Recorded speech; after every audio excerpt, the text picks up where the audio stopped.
देवेंद्र सिंह जी पाठी। धन्यवाद सभापति महोदय, मुझे आपने बोलने का मौका दिया। और सबसे बड़ी चीज, विश्वविद्यालयों से जुड़ी हुई चर्चा चल रही है, कुल गुरु की बात चल रही है। गुरुर ब्रह्मा गुरुर विष्णु गुरुर देवो महेश्वराय, गुरुर साक्षात परब्रह्म तम से श्री से गुरुवे नमः। गुरु की जब बात करते हैं तो अपने आप में बहुत बड़ी एक छवि होती है। कुल गुरु की चर्चा चल रही है, कुलपति की जगह हम कुल गुरु का नाम ले आ रहे हैं। मैं स्वागत करता हूं आपका, आप ले आए, बहुत बढ़िया काम कर रहे हैं। मेरे से पहले माननीय भरतपुर से आने वाले सदस्य ने कई सारी चीजें कही। सही बात है कि साहब यूजीसी आपको वैलिड करेगी नहीं करेगी, क्या पता कल के समय में कुलगुरु कहीं पे साइन करते हैं, वो डिग्री अगर कैंसिल हो गई तो क्या होगा। हमारे यहां से कोई ग्रेजुएट करके कोई फॉरेन जा रहा है और वहां पे सब देखता है कि साहब वाइस चांसलर के सिग्नेचर ही नहीं है, तो उसको 4-4 बार धक्के खाने पड़ेंगे। आप इसके लिए कुछ ना कुछ एक ठोस चीज ले आए, मेरा तो यही निवेदन है।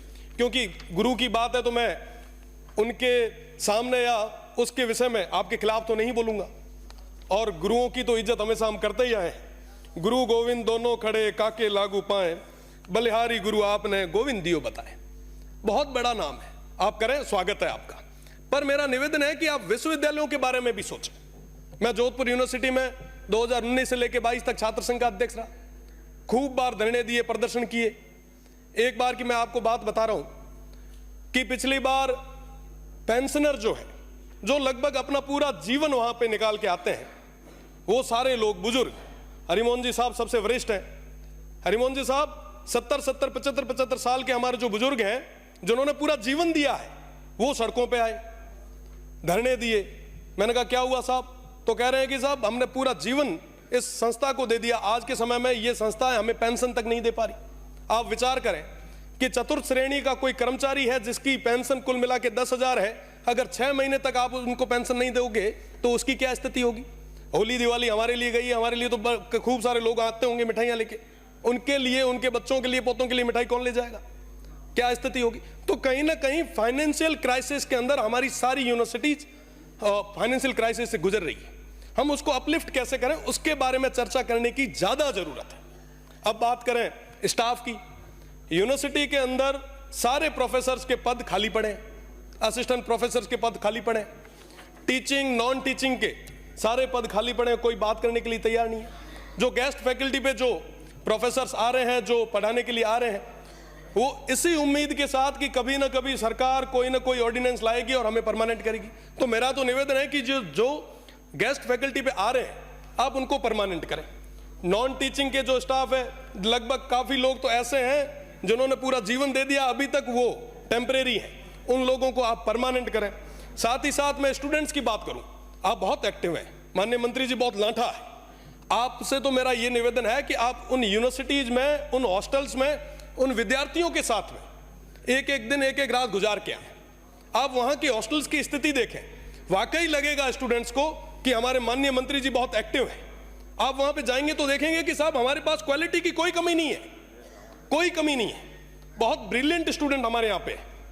आप उनके बीच में अगर समय निकालेंगे तो 4 चीजें साथ में निकल के भी आएगी। साथ ही साथ अभी बात चल रही थी सिंडिकेट की, सीनेट की, तो सीनेट और सिंडिकेट के अंदर छात्रों को या छात्र नेता या जो ब्रिलियंट स्टूडेंट है, आप कैसे भी तय करें और उनको जगह दें, ताकि एक कम्युनिकेट रहे। समन्वय नहीं है साहब, विश्वविद्यालय प्रशासन अलग भाग रहा है, छात्र अलग भाग रहे हैं, तो कहीं ना कहीं एक ब्रिज बनाने की जरूरत है। मेरा निवेदन है कि आप इस बारे में भी सोचें।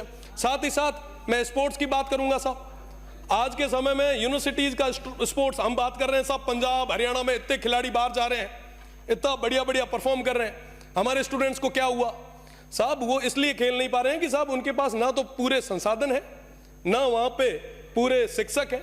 मेरा निवेदन है कि अपन इस बारे में हमें बात करनी पड़ेगी। आज एआई का जमाना आया है, टेक्निकल चीजों का जमाना आ गया है।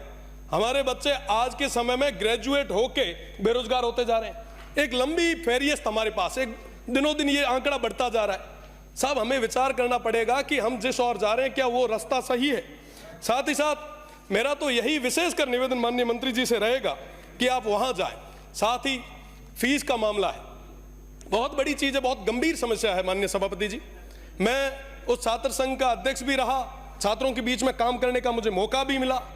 वेस्टर्न राजस्थान की सबसे बड़ी यूनिवर्सिटी थी, मैं वहां देखता था कि साहब ग्रामीण परिवेश से जो आने वाला विद्यार्थी है वो अपनी ग्रेजुएशन के साथ साथ तैयारी भी करता है।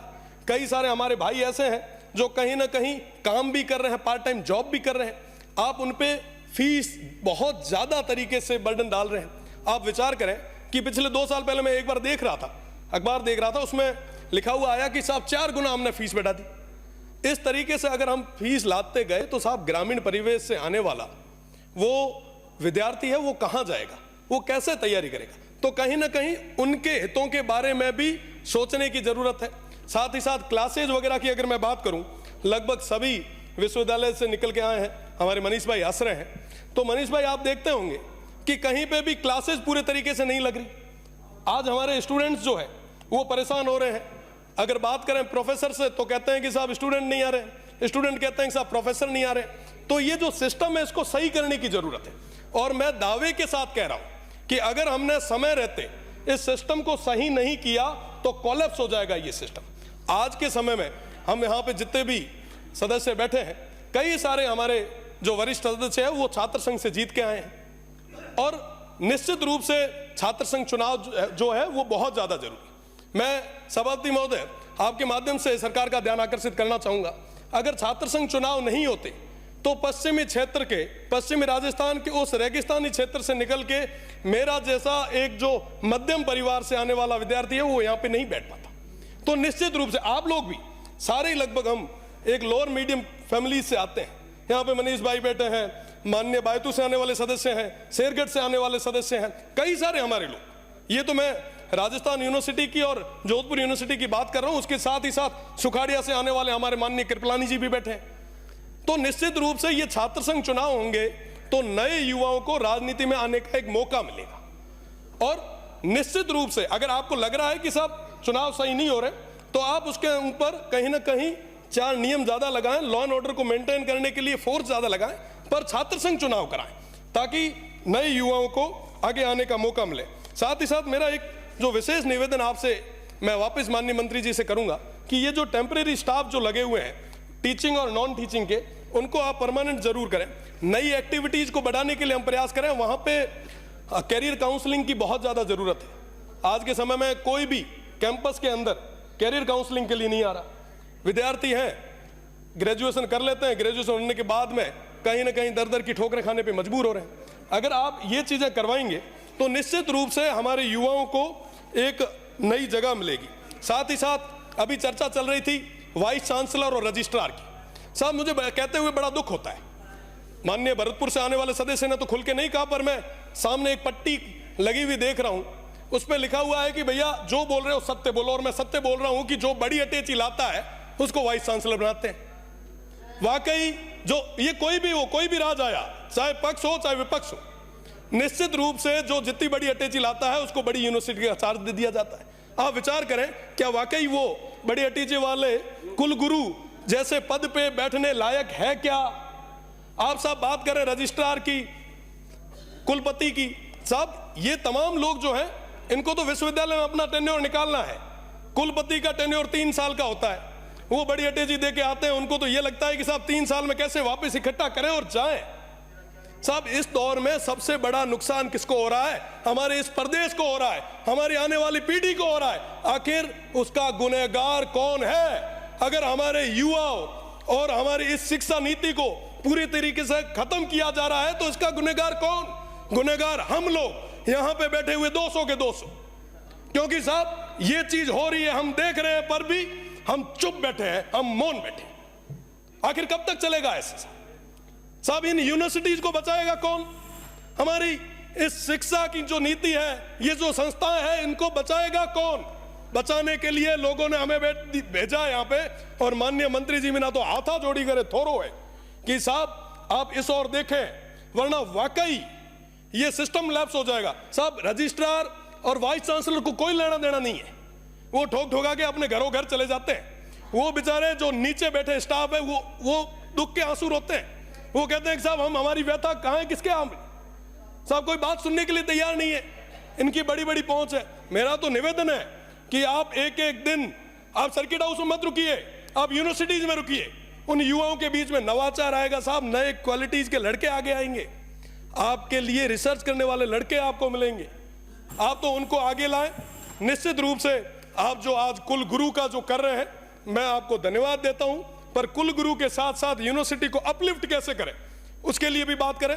हमारी कॉलेजेस के अंदर आज के समय में ज्यादातर प्रोफेसर्स के पद जो है वो खाली पड़े, आप उनको भरें।